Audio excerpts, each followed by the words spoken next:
des armées, Père des lumières, que la gloire te revienne pour ton amour, pour ta fidélité, pour ta miséricorde envers nous. Jésus, Jésus, Jésus, visite-nous à cette matinée. Visite-nous à ce culte d'adoration et de louange maintenant. Et que ta parole qui est esprit, lumière et vie ait une place dans nos cœurs maintenant. Et que la gloire revienne à l'ancien des jours. Et que quelqu'un dise Amen, Amen, Amen, Amen. Gloire à Dieu. Veuillez vous asseoir. Alléluia. Merci Seigneur. Gloire à toi Jésus. Merci Jésus. Christ en nous, l'espérance de la gloire. Je vous invite à ouvrir vos Bibles avec moi. Et nous allons lire quelques versets. Alléluia, alléluia, alléluia. Et voici le titre que j'ai donné à l'enseignement de ce dimanche.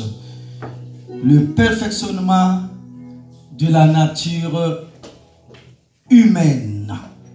Le perfectionnement de la nature humaine.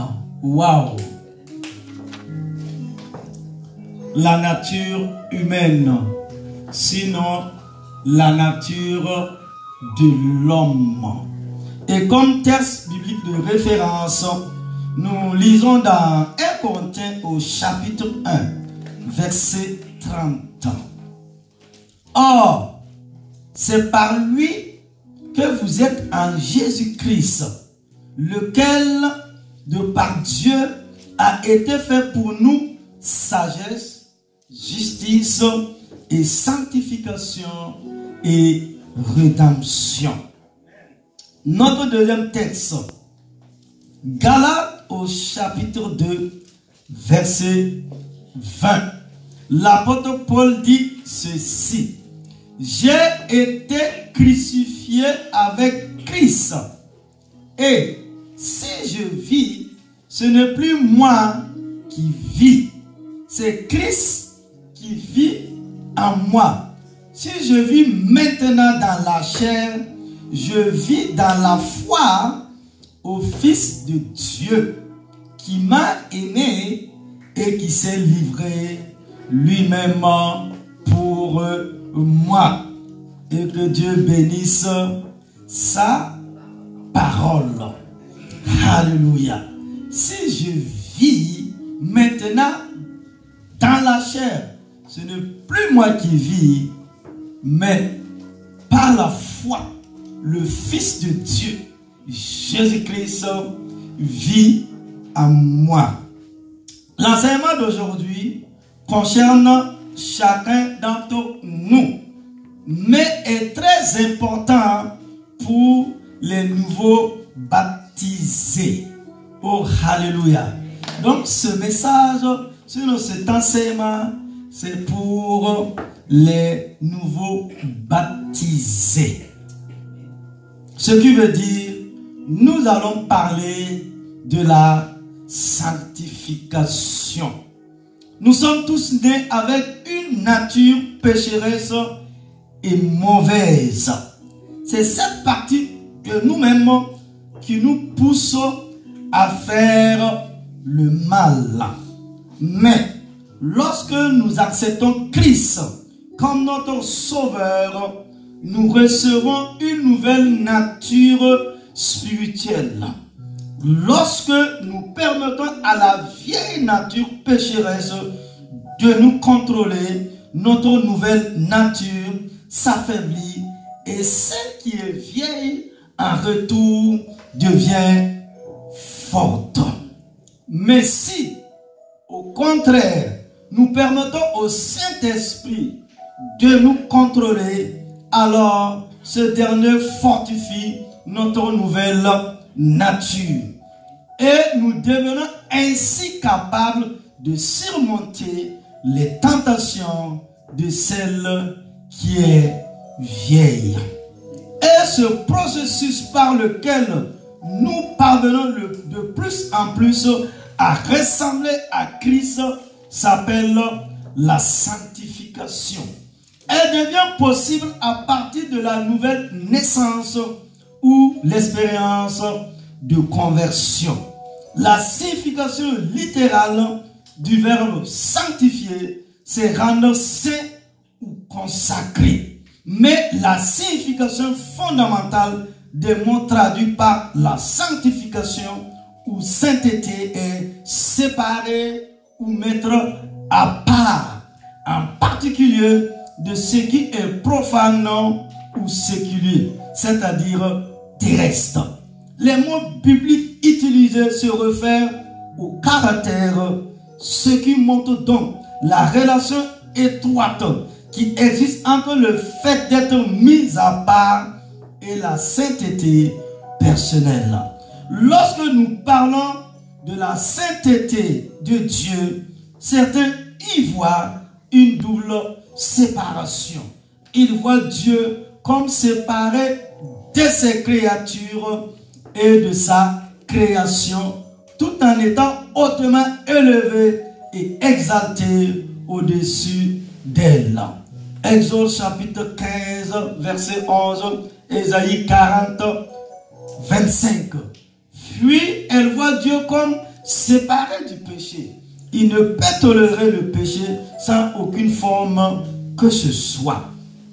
Il exige que nous obéissons à ses lois morales. Si nous voulons vraiment lui appartenir, alors il nous faut être purs en pensée, en parole et en action. Psaume 24, 3 et 4. Cette séparation du péché se réfère à sa sainteté morale, ce qui signifie qu'il est complètement séparé du péché. Elle se développe selon que nous nous soumettons au Saint-Esprit et que nous permettons à notre nouvelle nature de contrôler nos vies. Dans cet enseignement, je vous propose de voir en 4 parties ce processus se développer et ce que nous pouvons faire pour donner le moyen à cette nouvelle nature d'être les héros. Je dis d'être les héros qui nous aident à triompher du péché et à devenir semblables à Christ Jésus. Premièrement, la nature de la sanctification. La nature de la sanctification. Nous, les croyants, sommes impliqués dans 3 sortes de morts. D'abord, nous sommes les victimes d'une condamnation à cause de notre mort dans le péché. Éphésiens 2:1, Colossiens 2:13. Le péché nous a corrompus et nous a conduits à l'état de mort spirituelle et de séparation d'avec Dieu. Ensuite, nous sommes impliqués dans la mort pour le péché, dans la justification. Étant donné que Christ a enduré pour nous sur la croix le châtiment pour notre péché, nous sommes considérés comme l'ayant enduré en lui. Ce qu'il a fait pour nous est considéré comme ayant été fait par nous. 2 Corinthiens 5:14 et Galates chapitre 2 verset 20. En conséquence, nous sommes considérés comme légalement libres du châtiment du péché si nous croyons et acceptons ce qu'il a fait pour nous. Et enfin, nous devons expérimenter la mort au péché. Selon Romains au chapitre 6, verset 11. Ce qui est vrai pour nous doit être rendu réel en nous. La mort au châtiment du péché doit être suivie par la mort à la puissance du péché. Et cette mort est produite par la puissance du Saint-Esprit qui habite en nous. Selon Romains au chapitre 8, verset 13. Le revêtement est celui de l'homme nouveau. Éphésiens 4, 22. Le vieil homme est cette nature corrompue que chacun de nous a quand il naît dans ce monde. Le nouvel homme, lui, est la nouvelle nature qui prend naissance dans une personne lors de la régénération. Lorsque Paul parle de se débarrasser de ce vieil homme, il ne veut pas dire que celui-ci est détruit. Au contraire, il veut dire que ce dernier est remplacé par le nouvel homme ou la nouvelle femme. Et quand il parle de révertir le nouvel homme, il entend par là que la personne née de nouveau devrait commencer à exercer les grâces de ce dernier. La compassion, la bonté, l'humilité, la douceur et la patience. Qui plus est, il exhorte les chrétiens nés de nouveau. Supportez-vous les uns les autres et faites-vous grâce réciproquement. Si quelqu'un a à se plaindre d'un autre, comme le Christ vous a fait grâce, vous aussi faites de même. Colossiens au chapitre 3, versets 12 et 13. Notre vieil homme est cette disposition qui a tendance à nous dominer avec la capacité de servir Satan, le moi et le péché. Mais le nouvel homme que le Saint-Esprit a produit en nous, nous donne, lui, la capacité de servir Dieu et les autres et de soutenir ce qui est juste. La sanctification consiste donc, premièrement, à faire mourir les actions du vieil homme, c'est-à-dire nos actions pécheresses. Colossiens 3, 5, Romains 8, 13, afin que nous cessions de pécher. Deuxièmement, elle implique aussi le principe d'une vie sainte qui fut implantée en nous lors de la régénération, c'est-à-dire le baptême. De cette expérience, il en résulte une vie caractérisée par la foi en Jésus-Christ. Une nouvelle façon de marcher comportant de nouvelles motivations, de nouveaux buts et standards. Une vie nouvelle qui est sobre, droite et sainte. Nous pouvons comparer le processus actif de la croissance spirituelle avec la sève qui monte dans un arbre. Lorsque cette sève monte dans l'arbre, elle fait tomber les feuilles mortes qui sont restées obstinément accrochées aux branches, malgré le mauvais temps et les orages violents. De la même façon, le Saint-Esprit fait disparaître nos imperfections, nos désirs charnels et les habitudes du vieil homme, afin que nous puissions vivre une vie engagée et consacrée à Christ Jésus. Et nous arrivons au grand 2. Deuxièmement, les deux aspects de la sanctification. Deuxièmement, les deux aspects de la sanctification. L'enseignement néo-testamentaire sur la sanctification repose sur la fondation de l'œuvre de Christ pour nous et en nous. Cela signifie que parce qu'il nous a élus, appelés, régénérés, justifiés et adoptés, nous répondons en vivant une vie juste. Nous constatons alors que la sanctification est en étroite relation avec toutes les doctrines du salut. Elle en est le résultat logique. Remarquez, dans Éphésiens au chapitre 2, versets 8 et 10, les diverses doctrines que nous avons considérées. C'est par la grâce, en effet, que vous êtes sauvés. Waouh! Par le moyen de la foi. Et cela ne vient pas de vous. C'est le don de Dieu. L'élection. Ce n'est point par les œuvres, la justification, afin que personne ne se glorifie. Car nous sommes son ouvrage. L'élection. Nous avons été créés en Christ Jésus. La régénération pour des œuvres bonnes que Dieu a préparées d'avance. La prédestination afin que nous les pratiquions. Faire la différence entre des exemples de sanctification positionnelle et progressive.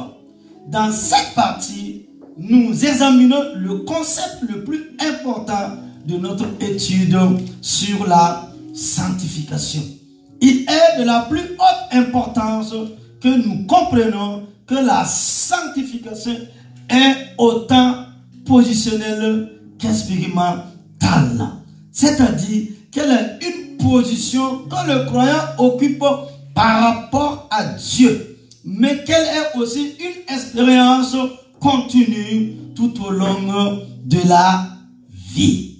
La sanctification est à la fois soudaine, c'est-à-dire instantanée et progressive. La sanctification positionnelle ou soudaine n'a rien à voir avec la spiritualité d'une personne. Et elle ne contient pas de nuages ou degrés. Par exemple, personne ne peut être plus sanctifié positionnellement qu'un autre. La sanctification positionnelle signifie un changement de position par lequel un pécheur corrompu devient un saint adorateur de Dieu.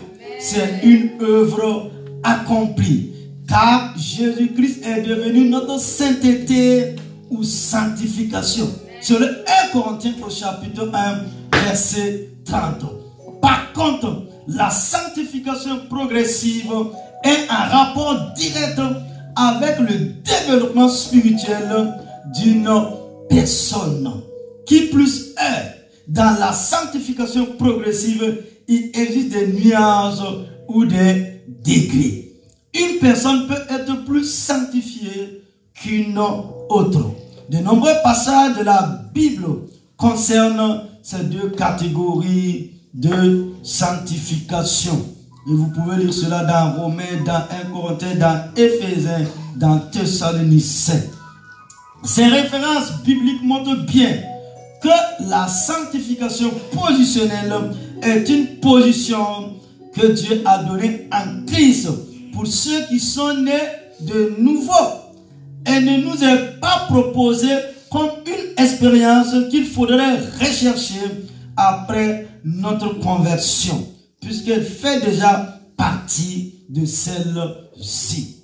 Deux passages de l'Écriture exposent la totalité du point de vue biblique sur la sanctification positionnelle et progressive. Dans le premier, 1 Corinthiens au chapitre 6, verset 9 à 20. Paul parle de ce qu'étaient les croyants corinthiens avant leur conversion à Christ. Il les rappelle qu'alors ils furent lavés, sanctifiés et justifiés. Verset 11. Ce qui suscita la nécessité de vivre une vie pure et leur en donnant la possibilité. Notez qu'il parle des œuvres de purification, de sanctification et de justification au passé. Car ces actions étaient le résultat de leur expérience du salut. Par contre, dans Colossiens au chapitre 3, versets 1 à 10, l'apôtre Paul fait le lien entre la position des croyants et l'œuvre achevée de Christ. Et il déclare que cette expérience doit avoir pour conséquence une vie sainte qui contraste avec leur ancienne façon de vivre. Ce nouveau style de vie et cette marche selon l'Esprit Saint sont marqués par une progression vers la ressemblance à Christ. Tandis que les croyants avancent dans une connaissance de Dieu plus grande et plus complète. La sanctification progressive a plusieurs aspects. D'abord, elle implique la notion de développement, puisque le chrétien est exhorté à parvenir progressivement à la ressemblance du Christ. Deuxièmement, étant donné qu'il s'agit d'une expérience progressive et dure toute la vie. Waouh! La sanctification dure toute une vie. Par conséquent, elle ne conduit pas à la perfection absolue dans cette vie ici-bas. Nous le retrouvons dans les passages bibliques suivants. Hébreux au chapitre 10, verset 14, Galates 3, 3, Colossiens chapitre 4, verset 12, Matthieu 5, 48. Dans le Nouveau Testament, Jésus nous donne l'ordre d'être parfait. Alléluia. Matthieu 5, 48.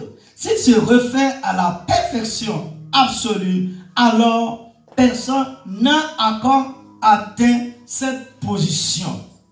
Cependant, dans le contexte, il est évident que Jésus demande que ses disciples soient comme leur Père céleste. C'est-à-dire qu'ils manifestent un même amour pour les amis comme pour les ennemis. Remarquez la façon dont Paul traite l'idée de la perfection dans Philippiens au chapitre 3, verset 12 à 15. À un autre endroit, il déclare que la perfection n'est pas possible. Puis, peu après, il la réclame. Ceci est facilement compréhensible si nous reconnaissons qu'il était positionnellement devenu parfait au moment où il avait accepté Christ, mais que dans sa marche et son expérience quotidienne, il continuait à lutter pour y parvenir. Colossiens au chapitre 1, verset 28, montre que la perfection est un but futur qui ne sera atteint qu'à la fin, mais pas dans cette vie. Et nous arrivons au grand 3. Troisièmement, les bénéficiaires de la sanctification. Les personnes qui sont sanctifiées sont les choisis. Waouh! Les élus de Dieu. Ceux qu'il choisit dans l'éternité. Il les sanctifie dans le temps. Ceux qui sont élus et rachetés sont aussi sanctifiés. Ainsi, ceux qui sont une génération choisie deviennent le saint peuple de Dieu. La sanctification implique l'être tout entier, l'intellect, les émotions et la volonté. Selon 1 Thessaloniciens chapitre 5, verset 23. Vous avez été instruits à être renouvelés par l'Esprit dans votre intelligence. Ephésiens 4, 22. Ainsi, l'intelligence renouvelée est progressivement rendue semblable à Christ, juste et sainte. Les émotions ou les affections sont sanctifiées. Par l'amour fraternel, ayez de l'affection les uns pour les autres. Oh, alléluia. Romains chapitre 12, verset 10. L'apôtre dit ceci. par amour fraternel, ayez de l'affection les uns pour les autres. Et enfin, la volonté est remise à celle de Dieu. Et cela donne aux croyants la puissance d'accomplir le but de Dieu. Car c'est Dieu qui opère en vous le vouloir et le faire selon son dessein bienveillant. Philippiens au chapitre 2, verset 13.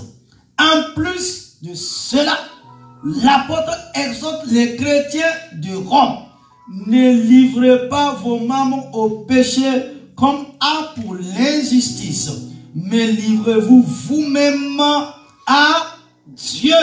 Mais livrez-vous vous-même à l'éternel Dieu et offrez à Dieu vos membres comme armes pour la justice.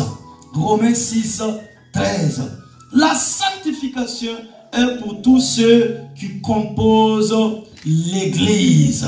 C'est-à-dire, vous et moi, la sanctification est pour tous ceux qui composent l'Église du Seigneur Jésus. En tant qu'épouse de Christ, l'Église est l'objet de cette œuvre. C'est-à-dire l'œuvre accomplie de Jésus-Christ de Nazareth à la croix. L'œuvre achevée de Christ Jésus. Et l'apôtre Paul nous dit dans Éphésiens 5, 25 à 26, il dit: Christ a aimé l'Église. Waouh!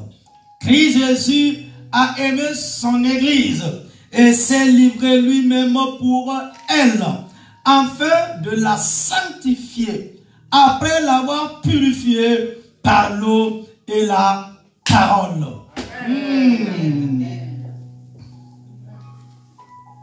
Christ t'a aimé. Mon ami, Christ t'a aimé. Mon frère, Christ t'a aimé. Ma soeur, Christ t'a aimé. Christ nous a aimés. Et l'amour a amené Jésus à aller à la croix. Christ s'est livré pour nous. Pour que nous devenions sanctification, justice de Dieu. L'amour de Dieu, l'amour du Père éternel, l'amour de l'éternel Dieu des armées l'a amené à envoyer Christ. C'est Christ qui nous sanctifie. Et comme disait quelqu'un, la sanctification n'est pas de ce monde. Plus tu marches avec Dieu, plus tu progresses. L'enseignement, l'eau de la parole te purifie. Oh, alléluia. L'eau de la parole te sanctifie. L'eau de la parole te lave de toute impureté. C'est comme le baptême. Tu as été enseveli avec Christ dans sa mort. Ça veut dire, tu es allé dans le tombeau. Alléluia. Avec Jésus. Écoute-moi. La profondeur de la révélation de la parole de Dieu. C'est pourquoi Paul dit, il n'y a plus aucune condamnation pour ceux qui sont en Christ. Il dit l'eau de la parole. Et Jésus dit à ses disciples, l'enseignement que vous avez entendu, ce que je vous ai enseigné, cette parole, elle est tellement pure qu'elle vous a lavé, qu'elle vous a sanctifié, qu'elle vous a purifié, qu'elle vous a nettoyé. C'est ça l'œuvre achevée de Christ Jésus à la croix. Donc, dimanche passé, tous ceux et toutes celles qui sont passés par les eaux du baptême, tu as été plongé dans l'eau. N'oublie pas que Israël a quitté l'Égypte en passant par la mer Rouge. C'était leur baptême. Donc, tout ton passé ancien, écoute-moi, Paul dit que tu as été enseveli avec Christ dans sa mort et dans sa résurrection. Donc, quand quand on t'a plongé dans l'eau, tout ce qui est un péché, tout ce qui est impureté, ça veut dire ton passé ancien, ce que Satan pouvait t'accuser, ce que les sorciers pouvaient t'inverser et t'accuser, toutes ces choses sont restées dans la tombe. Toutes ces saletés, toutes ces pourritures. Et tu es devenu une nouvelle création. Il y a un nouvel homme. Il y a une nouvelle femme maintenant qui sort des eaux et l'Esprit de Dieu vient en toi et avec cette nouvelle nature, tu as la capacité de vivre la vie divine, c'est-à-dire la vie de Dieu. Ça veut dire ton intellect, ton mental, les émotions, les pensées, tout est changé maintenant. Quand tu regardes la vie, quand tu regardes les choses, tu vois la vie autrement. Tu vois les choses autrement. Parce que tu es revêtu de la nature de Christ Jésus. Et Jésus n'a jamais échoué. C'est pourquoi tu ne vas pas échouer. Et Satan ne peut plus t'accuser. Tu es devenu une nouvelle création. Les choses anciennes sont passées et toutes choses sont devenues nouvelles.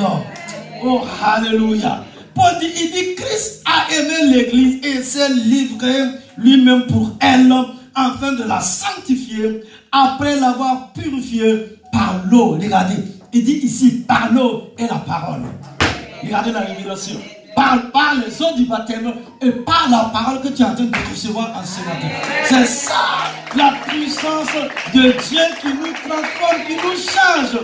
Donc quand tu viens au culte d'adoration et de louange, tu es déjà purifié, tu es déjà sanctifié, tu es déjà nettoyé et tu rends un culte maintenant à l'éternel Dieu des armées. Et ce n'est pas fini. L'apôtre Paul continue dans sa pensée. La pensée selon l'Esprit de Dieu. Cela était correct et approprié afin qu'il puisse présenter l'Église à lui-même dans toute sa beauté. Waouh! Glorieuse. Une Église glorieuse. Sans tache, ni ride, ni rien de semblable, mais sainte et sans défaut. Verset 27. Donc l'église de Christ là, c'est une église glorieuse. C'est une église qui est sans tache ni ride. Parce que tu es l'épouse du Seigneur. Est-ce que tu comprends? Je crois que je ne te fais pas de la théologie là. Il y a d'autres qui aiment, surtout en Afrique, ils aiment quand je saute. Non. Il faut que ta foi même soit posée sur Jésus de Nazareth. Il dit une épouse sans tache ni ride. Tu es l'épouse, l'église. L'église c'est qui? C'est pas parce que Israël. L'église c'est vous. L'église c'est nous. L'église c'est les hommes, les femmes, la jeunesse, les bébés, même ceux et ceux qui sont dans le sein maternel. Les bébés, les vieillards, les tout petits, les familles. Donc, Paul dit, quand on présente l'église, l'église est sans tache, ni ride, comme une épouse. Oh, alléluia. Ma soeur, tiens-toi debout. Comme elle me regarde beaucoup et puis elle dit Amen, Amen. Voilà. Donc, est-ce que vous l'avez bien regardé? Il ne faut pas le filmer. Il ne faut pas que ça va sortir dans la main. Donc, on dit, c'est comme une épouse. Donc, vous voyez ce matin comme elle est sapée. Vous avez vu sa coiffure? Ouais. On te donne 35 ans. Il faut nous dire un peu ton secret là. Tout est propre. Vous voyez? Tout est Jésus. Qu'est-ce que c'est Jésus? Tout est mana. Donc, quand il te dit, ça veut dire de la tête. Vous voyez? Regardez là. De la tête jusqu'à ses pieds. Tout est tout est, voilà. Donc quand tu regardes, waouh, les tontons là doivent être contents là. Alléluia. Est-ce que tu comprends?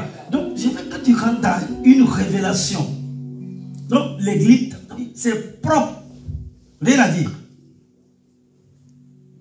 Propre, sans tache, sans ride, rien de semblable. Que Jésus présente l'église à l'Éternel Dieu des armées. Il en est ainsi de nos vies. Tu es saint, saint rire. Le sang de Jésus, l'eau et la parole t'a purifié, t'a sanctifié. Et tu es devenu une belle personne. Quelqu'un de sanctifié, quelqu'un de propre, quelqu'un de neuf, quelqu'un de beau, à la gloire de Jésus de Nazareth. Alléluia. Grand 4. Les moyens de sanctification. Waouh. Les moyens de sanctification. 2 éléments sont impliqués dans la sanctification d'une personne. Dieu et l'homme.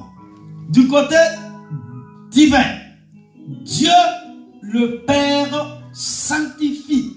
1 Thessaloniciens 5, 23, 1 Pierre 5, 10.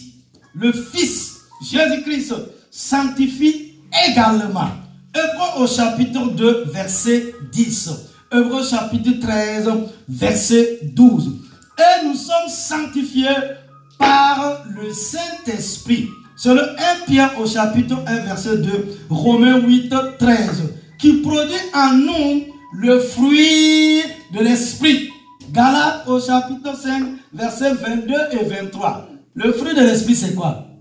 Ma soeur, le fruit de l'Esprit, c'est l'amour, la paix, la joie, la bonté, la douceur, la patience, hein? La tempérance, la persévérance. Waouh! Vous êtes de bons étudiants. Hein? Donc, tout chrétien est appelé à quand il y a l'Esprit de Dieu en toi. Est-ce que vous comprenez? Paul dit, Dieu t'a sanctifié, Jésus t'a sanctifié, et le Saint-Esprit t'a sanctifié. Et le Saint-Esprit est venu habiter en toi. Donc, comme tu as le glorieux Saint-Esprit, tu as le merveilleux Saint-Esprit, tu as le puissant Saint-Esprit de Dieu en toi, tu dois manifester les fruits. Vous êtes d'accord avec moi? On n'a pas besoin de prier pour manifester les fruits de l'Esprit. Pourquoi?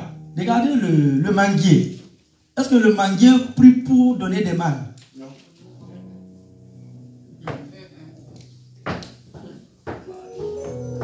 Est-ce que le diacre, bananier et autres, est-ce qu'il prie pour donner des bananes, des choses comme ça?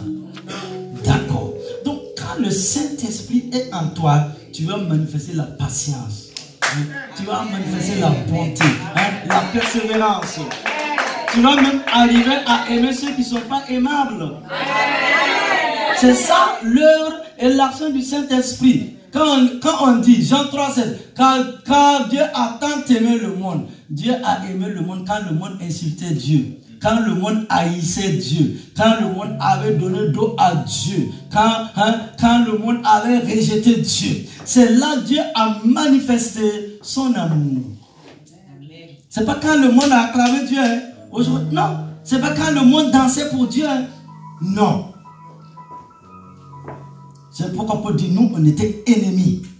Et Dieu, dans sa grâce, il est allé nous chercher. Voici le secret. La profondeur de la puissance de l'amour de Dieu.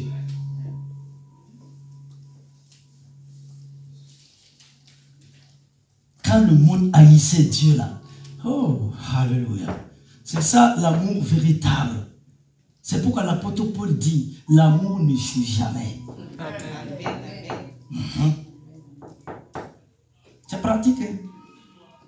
C'est comme si un homme aime une femme, ou bien une femme aime un homme, et il te donne d'eau, il fait des choses comme ça. Tu continues dans l'amour là. Tu finiras par l'avoir. Hein? Tu manifestes l'amour. Tu manifestes l'amour. Après, il ou elle va tomber dans ton filet. Hein? Voilà, ça c'est un message pour les célibataires. Prenez. On va célébrer le mariage au nom de Christ Jésus de Nazareth. Du côté humain, amen ma soeur, du côté humain, l'homme ne peut pas se sanctifier lui-même. Paul déclare que même dans la vie du croyant, c'est-à-dire dans la vie de l'enfant de Dieu, dans la vie du chrétien, c'est Dieu qui fait le premier pas. Philippiens au chapitre 2, verset 13. Néanmoins, il existe des moyens bien précis qu'une personne peut employer dans l'œuvre de sanctification.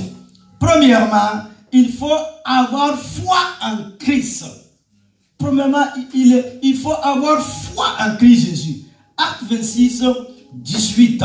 Lorsque quelqu'un ou quelqu'une croit en Christ, il est sanctifié positionnellement. Cela se produit lors de la régénération. Car Christ est fait pour nous sanctification. Oh, alléluia. Christ est fait pour nous sanctification. 1 Corinthiens 1, 30. L'étape suivante consiste à rechercher la sainteté. Nous recevons l'avertissement solennel que sans une vie sainte, nous ne pourrons pas voir Dieu. Hébreux au chapitre 12, verset 14. Cette recherche nous conduira à la parole de Dieu, car c'est elle qui nous révélera l'état de notre cœur et nous indiquera le remède de nos échecs. Jean au chapitre 17, verset 17. La prédication de la parole joue aussi son rôle en mettant en évidence le besoin de la sainteté. Éphésiens au chapitre 4, verset 11 à 13. Et en mettant les croyants au défi de la rechercher. 1 Pierre 1, 15. L'abandon de notre vie à Dieu est la condition suprême pour une sanctification pratique.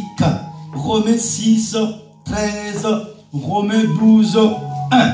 S'abandonner complètement entre les mains de Dieu signifie que l'on se laisse nous-mêmes afin d'être un vase d'un usage noble, sanctifié, utile à son maître, propre à toute bonne œuvre. 2 Timothée 2, 21.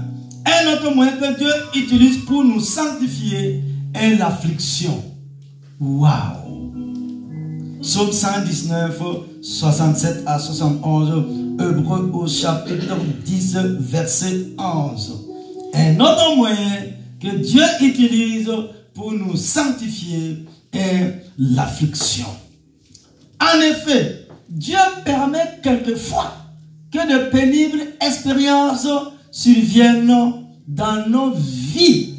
Cependant, lorsque ces temps de difficultés prennent fin, nous constatons alors qu'ils ont paisiblement produit en nous le fruit d'une justice réelle si nous les acceptons avec un bon esprit, sinon avec un bon cœur.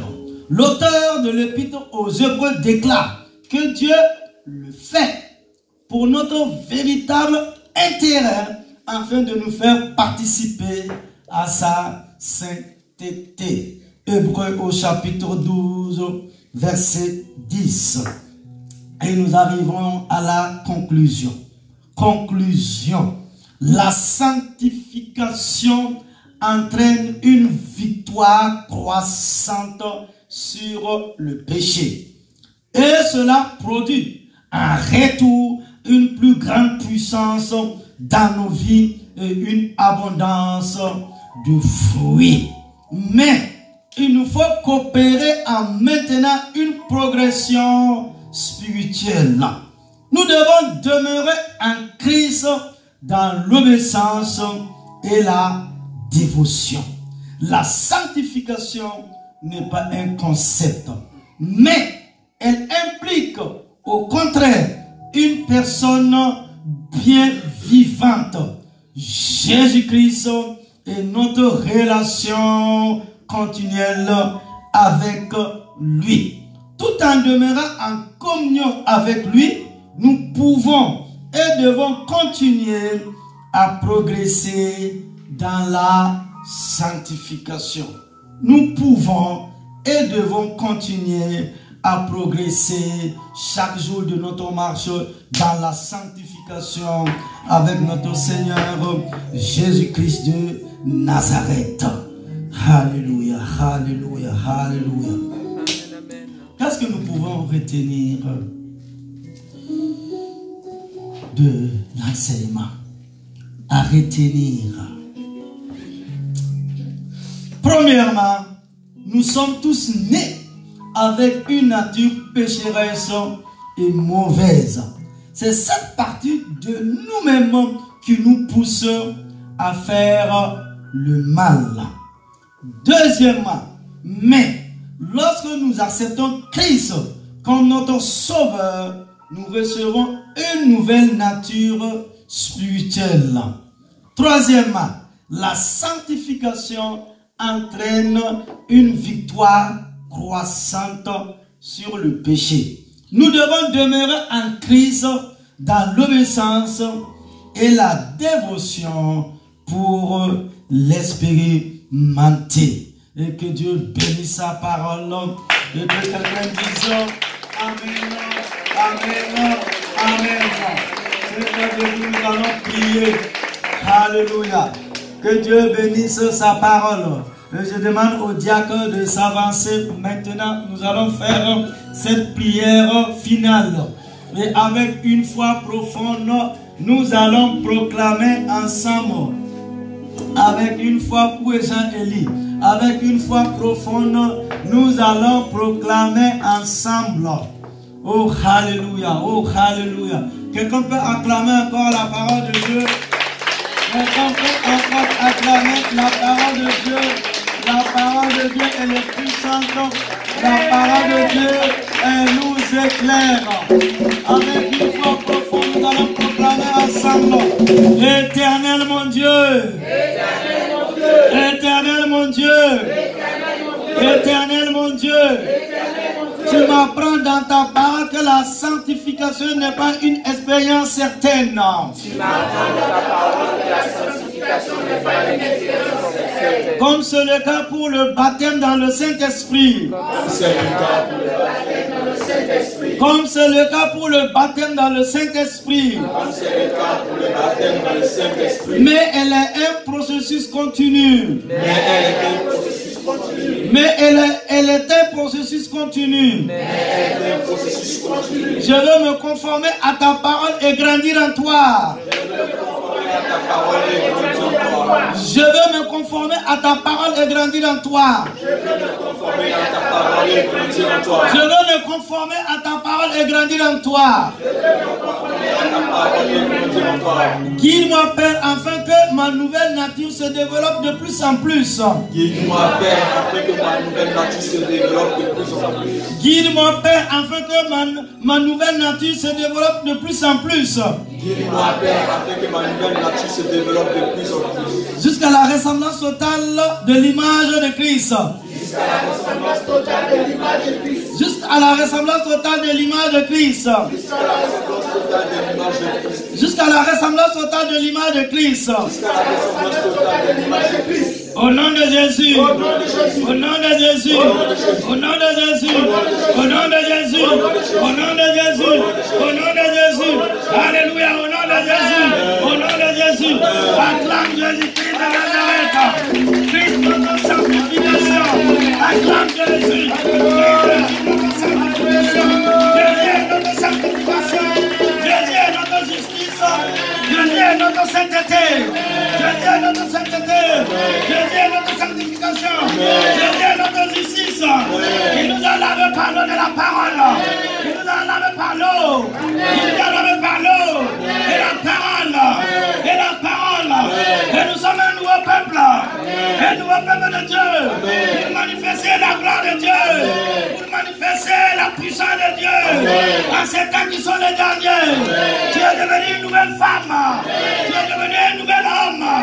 Rempli de la puissance de l'Esprit de Dieu. Rempli de la puissance de l'Esprit de Dieu. Et chaque jour tu marches dans la sanctification.